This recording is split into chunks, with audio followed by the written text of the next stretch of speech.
Maka ini mari kita bawa ke dalam konteks kehidupan sehari-hari sekarang. Kalau kita ini merasa hidup sebagai masyarakat, berarti harus menggunakan akal sehat. Nah gitu. Nah masyarakat kita ini sekarang banyak masyarakat kita ini sekarang banyak jenisnya. Paling enggak dua lah. Saya sering menyebutnya dua masyarakat yang disebut dengan netizen dengan citizen. Nah itu netizen dan citizen. Nah, itu. Netizen bedanya apa kan itu? Nah bedanya adalah citizen masih pakai akal, kalau netizen nggak pakai akal.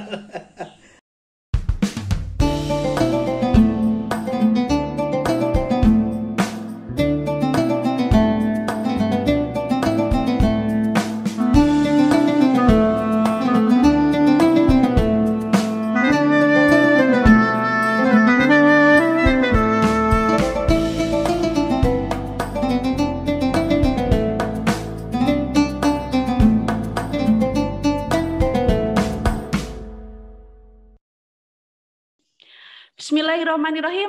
Assalamualaikum warahmatullahi wabarakatuh. Sobat IB Times dimanapun berada. Hayya nashkurullah azza wa jalla bikiraati. Alhamdulillahirabbil alamin. Wa nusalli ala nabi bikiraati. Allahumma sholli ala Muhammad. Ketemu lagi dengan saya Ninin Karlina di program Ngaji Kitab bareng Kang Boy. Dan saya mengajak kepada seluruh pemirsa dimanapun berada, jangan lupa subscribe channel IB Time, sebuah channel cerdas berislam dan kanal moderasi Islam. Dan sudah hadir di tengah-tengah kita ada Kang Boy, mari kita sapa bersama-sama. Assalamualaikum Kang Boy. Waalaikumsalam. Sehat kan? Ya. Alhamdulillah sehat selalu. Baik, kalau kemarin kita sudah berada di ayat ihdinas siratal mustaqim dan kita sudah sampai pada 4 hidayah ya Kang. 4 hidayah, tetapi kita baru membahasnya 2 hidayah yang sudah dijelaskan dan yang ketiga mungkin hari ini mau kita selesaikan sampai yang keempat dan waktu kami berikan seluruhnya kepada Kang Boy. Baik, terima kasih Mbak Ninin dan sahabat IB Times di mana saja berada. Mudah-mudahan selalu sehat dan yang terpenting dapat hidayah. Nah, itu. Kita membahas hidayah pada edisi yang seri yang lalu. Sekarang kita akan lanjutkan Al-Hidayah Ats-Tsalitsah. Sejenak atau sebentar kita sudah menyinggung pada pertemuan yang lalu adalah Al-Aqlu. Jadi Al-Hidayah Ats-Tsalitsah itu adalah Al-Aqlu. Khalaqallahul insana. Jadi kenapa Allah memberikan manusia itu akal? Liya'isa mujtami'an. Supaya manusia mustama'an ya, supaya manusia itu bisa hidup secara bermasyarakat. Nah, dalam teori sosial kita akan mendengar itu yang sangat terkenal dari siapa? Aristoteles atau Socrates. Aristoteles sepertinya ya, bahwa manusia itu adalah zoon politiken. Nah itu, manusia itu makhluk politik, yang sebenarnya juga mengatakan makhluk sosial. Tidak ada manusia itu bisa hidup secara sendiri tanpa bantuan orang lain. Nah, sehingga kalau kita ikuti penjelasan Imam Muhammad Abduh, kenapa dia menjadikan argumentasi Al-Aqlu khalaqallahul insana liya'isa mujtama'an. Kenapa dia kok mujtama'an yang ditekankan? Ada hubungan apa antara akal dengan masyarakat? Nah gitu. Nah, karena dia mengatakan Allah menjadikan akal bagi manusia itu supaya manusia bisa hidup bersama-sama. Nah, karena menurut saya hidup bersama-sama itu memerlukan akal sehat. Nah gitu. Kalau kita nggak punya akal yang sehat, tidak bisa hidup bareng-bareng. Maka orang gila itu diisolasi. Nah, itu. Kenapa? Karena dia tidak bisa hidup mustama'an. Izalatul akli itu menjadikan dia tidak bisa hidup secara bersama-sama di dalam masyarakat. Limada? Karena al-majnun yatakallamu bilughatihi. Karena seorang gila itu berbicara dengan bahasanya ikhtilafan minal lughatil insani amata. Nah gitu. dia bicara dengan bahasanya sendiri yang tidak difahami oleh orang secara umum, sehingga akal itu hubungannya erat dengan kehidupan bersama.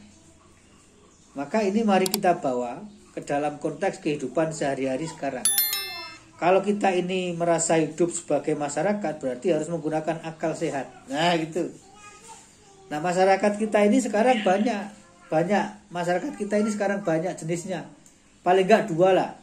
Saya sering menyebutnya 2 masyarakat yang disebut dengan netizen dengan citizen. Nah itu netizen dan citizen. Nah, itu. Netizen bedanya apa kan itu? Nah, bedanya adalah citizen masih pakai akal, kalau netizen nggak pakai akal. Sering nggak pakai akal. Netizen katanya Indonesia itu netizen terbrutal itu kan se-Asia. Nah, jadi berarti kita menyalahi hidayah dari Allah itu. Kalau kita hidup bermasyarakat terus tidak menggunakan al-aqlu, berarti kita menyalahi hidayah dari Allah. Berarti itu kan bagian dari kekufuran. Nah, oke. Kalau ini perkataan saya sendiri ya, bukan tafsir dari Muhammad Abdu. Itu. Nah, tetapi balik lagi. Mustama'an tadi itu loh. Berarti kan ada mustama' itu kan artinya kalau saya baca-baca ta'rif atau tahdidul istima' itu. Mahwal mustama'. Di dalam bahasa Arab itu selalu ada kata-kata itu, berarti hidup bersama itu. Selalu ada kata-kata hidup bersama. Nah hidup bersama itu kan memerlukan tenggang rasa, memerlukan pengertian, sehingga hanya orang yang berakal yang bisa menjalani hidup bermasyarakat. Nah kan gitu. Nah masyarakat kita sekarang terbagi 2. Citizen tadi itu menunjukkan ada ruang publik yang sesungguhnya. Saya sering menyebutnya ya kehidupan nyata ini sebagai ruang publik yang nyata gitu. Tapi ada ruang publik baru dalam kehidupan kita, yaitu yang disebut dengan ruang publik yang bernama ruang virtual itu. Nah itu juga ruang publik. Bahkan saya sering menyebut apa yang kita alami dalam real public sphere, ruang publik yang sebenarnya itu bahkan kadang-kadang menghamba kepada ruang publik yang bernama netizen virtual sphere tadi itu. Nah gitu loh. Maka karena ini kaitannya dengan mustama'an, baik itu secara ketemu langsung maupun tidak, tapi kan mau citizen mau netizen itu mustama'. Di dalamnya ada mustama'an itu. Sehingga kembali lagi syarat hidup bersama itu menggunakan akal. Nah ini mari kita renungkan bersama-sama. Akal sehat. Akal sehat, waras nalarnya, gitu ya. Oke. Nah, jadi tadi Muhammad Abdu bicara tentang itu. Kemudian dibandingkan dengan an-nahl wan naml. Nah, an-nahl dan naml itu hidupnya berjamaah juga itu. Nah, apakah mereka punya akal? Kira-kira atas dasar apa an-naml wan nahl tadi itu melakukan hidup secara sosial? An-nahl wan naml laisa lahumal akal. Itu. Tapi mereka bisa hidup berjamaah. An-nahl itu apa? An-naml itu apa, Kang? Mungkin pemirsa masih ada yang bingung. An-nahl itu apa? An-naml itu apa? Saya menyebut an-naml tanpa arti karena saya berprasangka baik. Sudah pakai itu. An-nahl itu lebah, ya. An-naml itu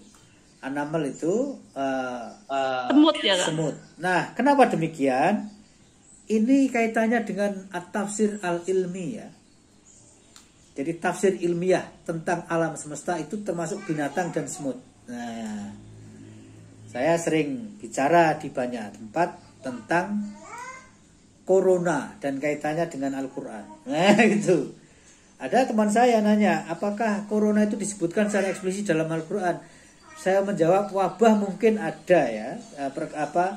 Al-Quran menyinggung tentang wabah, tetapi corona secara eksplisit ya pasti nggak ada. Tetapi ada korina, ada dalalah yang bisa kita gunakan. Yang saya sering mengutip surat Al-Baqarah yang bercerita tentang nyamuk itu loh. Innallaha la yastahi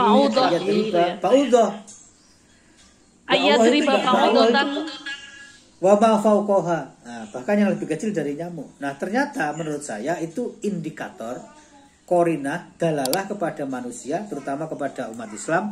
Kalau umat Islam mau berpikir ya, tentang bagaimana binatang-binatang kecil, serangga yang disebut di dalam Al-Quran itu bisa menjadi sumber ilmu pengetahuan. Nyamuk, saya baca tafsir ilmi itu ya misalnya. Penjelasan tentang nyamuk itu ternyata para ilmuwan biologi menemukan nyamuk itu punya 100 jantung. Nah, misalnya, atau 2 jantung, 100 mata. Dan bisa mencium bau manusia dalam jarak 30 meter. Coba itu. Min aina hadhil khulasa. Dari mana kesimpulan ini didapat? Minat tajribah, kan gitu. Maka ada kitab judulnya At-Tafsir Al-Ilmi At-Tajribi Fil Quran. Wah, itu bagus sekali, saya baca buku itu. Nah, ini kaitannya dengan nakal dan namal itu tidak berakal, tapi mereka berkongsi, bermasyarakat. Tafsir semut. Nah, kalau teman-teman mau mendalami lebih jauh, itu bisa baca bukunya Tafsir Ilmi yang terbitan Kemenak, atau carilah di YouTube Tafsir Semut itu. Ternyata luar biasa, semut itu punya pasukan yang khusus mengumpulkan pangan. Ada semut kelas pekerja, itu namanya yang mengumpulkan pangan. Ada semut kelas tentara.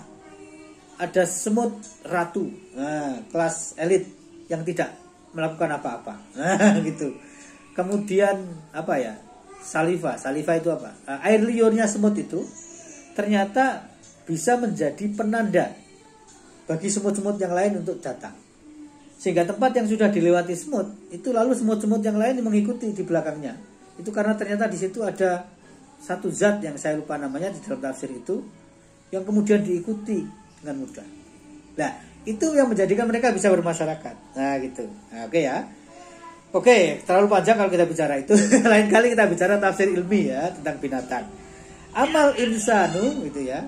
Adapun manusia, falam yakun min khosoti nau'ihi ayata farolahu mithlu dalikal ilham gitu. Tetapi manusia dengan kekhususannya tidak mungkin atau tidak bisa menjadi seperti semut. Kategorinya tidak seperti semut dan nakal tadi itu. Fakhabahu wahu hidayatan hiya a'la min hidayatil hissi wal ilhami. Fakhabahu wahu, dan Allah memberkati manusia hidayatan dengan satu hidayah hiya a'la, yang lebih tinggi, min hidayatil hissi wal ilhami, daripada hidayah indera dan insting atau naluri. Nah, gitu. Jadi perbandingannya dengan nakhl dan namal tadi itu, namal dan nakhl bisa bermasyarakat dengan mereka sesama semut, sesama lebah, itu atas dasar al-hissi wal ilham. Walaisa minal akal. Nah, kira-kira gitu. Wahia al-aklu alladhi yusakhihu ghulatul khawasi wal masairi wa yubayyinu asbabahu, yaitu akal. Hidayah itu adalah akal yang bersifat atau melakukan tugas yusakhihu, membenarkan atau melakukan, bukan membenarkan dalam arti pembenaran ya, tapi mengoreksi. Nah, gitu. Mengoreksi, meluruskan bengkoknya indera dan perasaan, dan memberikan penjelasan tentang sebab-sebabnya.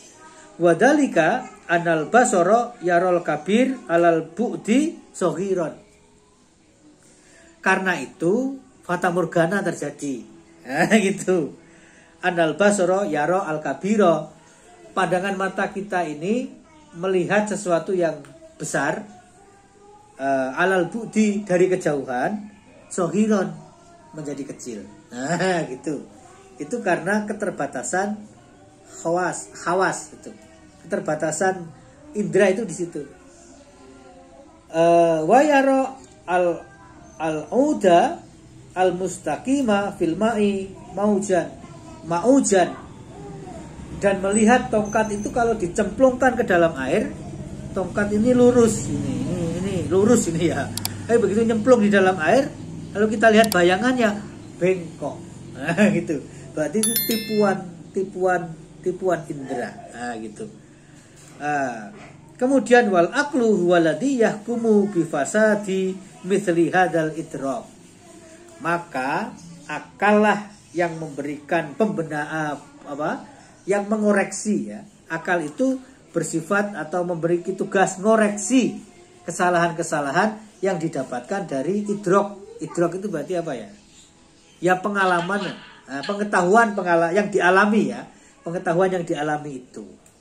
Jadi hadal idrok, al fasadu li hadal idrok itu wal aklu huwal ladzi yahkumu bi fasadi masalah hadal idrok. Begitu. Nah, maka akal itu tak terbatas. Nah, gitu. Akal itu tak terbatas. Saya pernah nonton film judulnya Al-Masir. Itu film tentang Ibnu Rus yang disutradarai oleh Yusuf Kahin, seorang sutradara kenamaan dari Mesir. Jadi Ibnu Rus ini difitnah oleh sesama agamawan sehingga dia jauh dari Khalifah Mansur. Bukan Mansur yang Al-Mansur di Abbasiyah ya, tapi Mansur yang di Andalusia. Sehingga Ibnu Rus ini dipecat sebagai hakim agung, buku-bukunya mau dibakar. Meskipun pada akhirnya gagal. Tapi di akhir film itu ada kutipan bahasa Arab yang sangat bagus, saya lupa perkataan persisnya, tapi artinya itu gini. Pikiran itu nggak punya pikiran itu punya sayap. Nah, gitu. Jadi pikiran itu punya sayap. Sehingga tidak ada satupun orang yang bisa menghentikan sayap pemikiran itu. Makanya kalau di dalam Al-Quran itu gini ya Kang, sering Allah mengatakan afala yatafakkarun, afala yatadakkarun, itu kan kerja-kerja akal harus dimaksimalkan. Iya, karena akal ini punya sayap, sehingga beda dengan Khawas dan Masair tadi itu kan terbatas di situ. Lihat yang besar dari jauh jadi kecil, atau tongkat yang itu jadi bengkok, tapi akal tidak. Wherever you go, akal itu ya di situ. Nah, oke, kemudian yang terakhir ya, supaya nggak ngelantur kemana-mana, tapi masih berhubungan ya. Meskipun rodok ngelantur, tapi saya yakin ini penjelasan dari perkataan-perkataan yang ditulis oleh kedua imam kita itu. Kemudian al-hidayah ar-rabi'ah ad-din. Hidayah yang keempat, hidayah yang agama. Nah, ini penting sekali. Kenapa manusia membutuhkan agama? Kalau kita pakai penjelasan Profesor Harun Nasution itu dalam buku yang populer Islam ditinjau dari berbagai aspeknya itu ya, beliau kan menjelaskan agama itu dari bahasa Sanskerta. A itu artinya tidak, agama itu bercerai-berai. Maka dengan agama manusia jadi tidak bercerai-berai. Sehingga kalau ada orang bercerai-berai atas nama agama, berarti nggak paham agama. Gitu saja itu. Nah, ad-dinu, apa yang yugol litul akla fi idrokihi kama tugol litul khawas. Nah, jadi agama ini memberikan penekanan atau memberikan bobot itu ya pada akal atas apa-apa yang dialami, yang diketahui tadi itu, kama tughlatul khawas, sebagaimana akal memberikan bobot kepada pengalaman indrawi. Nah, gitu ya. Jadi akal kita ini dibimbing oleh agama. Kalau begitu dari sini lalu muncul pertanyaan, menurut saya ya, mana posisinya, siapa mengarahkan siapa? Apa mengarahkan apa? Kalau dari tafsir ini saya kira jelas, akal dibimbing oleh agama. Sehingga Al-Quran membimbing akal. Tapi bagaimana Al-Quran? Berarti gini Kang, kalau ada pertanyaan gini Kang biasanya, akal dulu apa ini dulu gitu kan? Apa agama dulu kan gitu? Berarti berjalan berdampingan gitu ya Kang, ini maksudnya? Kalau dulu yang mana, bisa saja akal duluan. Maksudnya bisa saja akal mikir dulu. Tapi akal, pikiran akal itu harus dikonfirmasi kepada din. Nah, gitu. Makanya jadi berjalan berdampingan gitu ya Kang. Jadi harus saling melibatkan, gitu. akal melibatkan agama, agama melibatkan akal seperti itu. Oke. Wakot yahmilu al insanu istikdama istikdama khawasihi wa aklihi fima fihi sa'adati saksiyati wa nau'iyati wa yasluku bihadihil hidayati masalikud dolal. Gini saja, pendek kata begini. Manusia itu kadang-kadang lalai. Istikdam itu melayani. Melayani apa? Melayani indranya dan akalnya untuk memperoleh kebahagiaan pribadi. Ya, gitu. Jadi makanya yang naluriah dan akliyah itu harus dikonfirmasi ke agama. Karena kadang-kadang naluri kita mengatakan begini karena pengen ini. Tapi kita tahu itu nggak boleh. Nah, itu. Akal kita juga kadang-kadang cenderung nakal memikirkan ini itu. Tapi harus dikembalikan kepada agama sehingga kalau dibiarkan itu tadi ya. Kalau yahmilu, kalau lalai, maka itu merupakan masalikud dolal, sarana-sarana untuk mencapai kesesatan. Nah itu masalikud dolal. Gitu ya. Fayaj'alaha maskharotan lisahwatihi walidatihi hatta turadu mauridul halakah, dan menjadikan hidayah-hidayah tadi itu semata-mata sebagai tunduk di bawah syahwat dan keinginan zat-zat itu sehingga menuju kepada kehancuran. Nah, gitu. Jadi itu artinya apakah akal itu bisa menuju kepada kehancuran? Bisa. Kalau tidak dikonfirmasi kepada agama. Nah, gitu. Ya. Oke, berarti saya kira agama gitu. itu pendeknya sebagai alat kontrol gitu ya Kak? Alat kontrol akal. Alat kontrol. Ya, baik, terima kasih karena waktu kita sudah habis dan alhamdulillah juga sudah selesai untuk materi kita yang ayat ke-6, dan episode selanjutnya kita akan membahas ayat yang terakhir atau ayat yang ke-7. Jangan kemana-mana, terus terus lihat channel kita gitu. Kalau teman-teman ada yang masih penasaran dengan episode sebelumnya, bisa dilihat kok, bisa di-scroll gitu ya. Kemarin-kemarin tuh kita bahasin apa aja gitu. Tentu kita nyambung sejak dari awal Al-Fatihah sampai besok akhir Al-Fatihah seperti itu. Baik, terima kasih. Saya Ninin Karlina dan Kang Boy serta kru yang bertugas pamit undur diri. Jika ada salah, mohon maaf yang sebesar-besarnya. Billahi fi sabilil haqq fastabiqul khairat. Non wal qalami wa ma yasurun. Albirru manitaqo. Assalamualaikum warahmatullahi wabarakatuh.